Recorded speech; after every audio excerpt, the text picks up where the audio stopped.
Shelly, what I loved about your speech was that you listened and learned from your evaluator in your first speech. Your first speech, your evaluator, Lester Lynn, asked you to do two things: add drama, better conclusion. You did both. For example, when you were talking about, I had to hike 14 hours, in your first speech, you probably would have said, I had to hike 14 hours. But in this time, you said, and I had to hike 14 hours.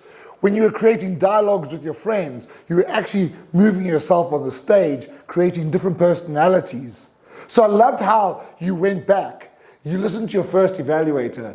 You took the lessons and you applied it. That's how we grow in Toastmasters. We look back at our past speech, we listen to our evaluator, we apply it to the next speech. For example, her conclusion as well was, when you're given an opportunity, don't say no. Take your chances. Her conclusion was very good because she tied the idea of hiking to the idea of Toastmasters. The fact that we can unplug, have a sense of achievement. The fact that we can broaden our horizons and that we can also have an internal change. She tied all those four concepts from her speech into Toastmasters. And then that led to that great conclusion. When you're given an opportunity, don't say no. So the great thing about your speech was that you listened to your first evaluator. The speech itself was very well structured. You started out describing who you were, and then how you became this person who loved hiking, with a lot of dramatic storytelling in between. But this speech was a speech with purpose. And when we're looking at Toastmasters, the way we grow is we look at the objective of a speech and we ask ourselves, what is the objective of that speech and how do I achieve that objective? Now, I got your purpose right at the end, was to encourage people to take opportunities that are presented to them. But you kind of tagged it on the end. It's not really up front there.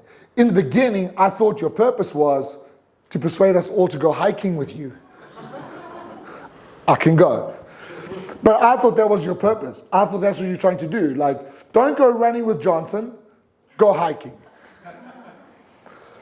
And then but you tagged on the lesson at the end. There's a tip in speech making. Tell people what you're going to tell them what you want to tell them, and then tell them what you just told them. That is something that's very applicable to speeches with purpose. So for example, with this speech, you could have started out, when you have an opportunity, never say no. That could be your introduction. And then take me, for example. When I was in school, I was a nerd. I just sat at my desk. I didn't want to go out. So you can build it up there. But then I had the opportunity.